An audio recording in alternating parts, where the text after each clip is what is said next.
नमो राघवाय। मर्यादा पुरुषोत्तम भगवान श्री सीताराम जी की भुवन पावनी कृपा से आज परम पूज्य परम आदरणीय श्रीमद जगत गुरु रामानंदाचार्य स्वामी श्री रामभद्राचार्य, हम सब लोगों के गुरु। हमने तो बहुत बचपन में जो है हम बाबा बन गए, साधु बन गए थे। एक बार गुरुजी से बहुत छोटे में ही मिले, बोले कुछ पढ़े हो? हमने कहा बस सीताराम सीताराम करते हैं। बोले नहीं, कुछ पढ़ना चाहिए। बोले हम पढ़ाएंगे।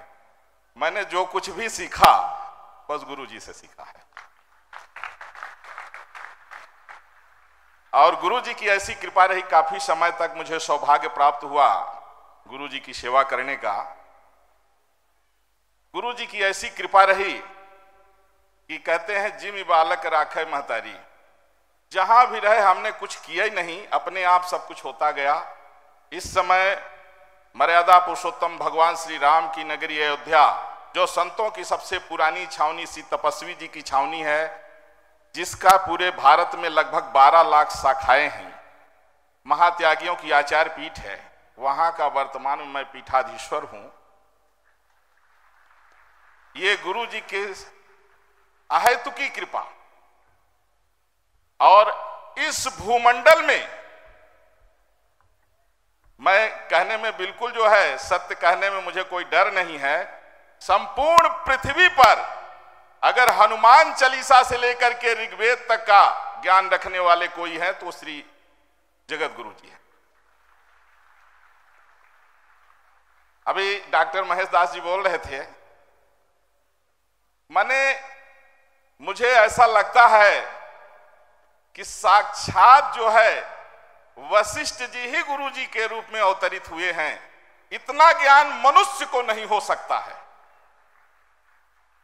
और चाहे वो आचार्य हो कोई, चाहे सन्यासी हो, चाहे किसी भी संप्रदाय का कोई भी, हम किसी संप्रदायाचार्य का अपमान नहीं कर रहे, मैं सत्य कह रहा हूं। श्रीमद जगत गुरु जी को हनुमान चालीसा से लेकर के ऋग्वेद तक का अगर किसी को भी कोई शंका हो पूछ सकते हैं, दूसरा ऐसा कोई नहीं है। हम लोग अभी एक दिन बैठ करके चर्चा कर रहे थे कि सरकार ने पद्म विभूषण दिया है। सरकार से हम लोग मांग करते हैं कि पूज्य जगत गुरु जी को भारत रत्न से सम्मानित करें। ये हम सभी शिष्यों की इच्छा है। इसको लेकर के हम लोगों ने अभी अयोध्या में बैठक किया है 2-4 गणमान्य लोगों के साथ में, और बहुत जल्द ही हम लोग जो है आगे भी इसकी मांग को रखेंगे। साथ ही साथ अध्यात्म के साथ साथ राष्ट्रवाद की भी यहां से गंगा प्रवाहित होती है। आज बहुत आवश्यक है। कभी देवासुर संग्राम हुआ था धर्म रक्षा के लिए, कभी राम रावण युद्ध हुआ था धर्म रक्षा के लिए, कभी महाभारत हुआ था धर्म रक्षा के लिए। वर्तमान में मच्छर और मुल्ला, जिस तरह से मच्छर बढ़ गए हैं उसी तरह से मुल्ला बढ़ रहे हैं। और जब तक गोमांस खाने वालों का संवैधानिक अधिकार खत्म नहीं होगा तब तक गौ हत्या नहीं बंद हो सकती है। इसलिए ईसाई मुसलमानों की नेशनलिटी खत्म हो और भारत संवैधानिक रूप से हिंदू राष्ट्र घोषित हो। इसको लेकर के हम सब लोग गुरु जी के चरणों में निवेदन कर रहे हैं। और गुरु जी की ही एक बात ऐसी है जो अकाट्य है, आज तक किसी ने काटा नहीं है। सब मानते हैं, सब मानेंगे, क्योंकि गो रक्षा के लिए जो भी करना पड़े।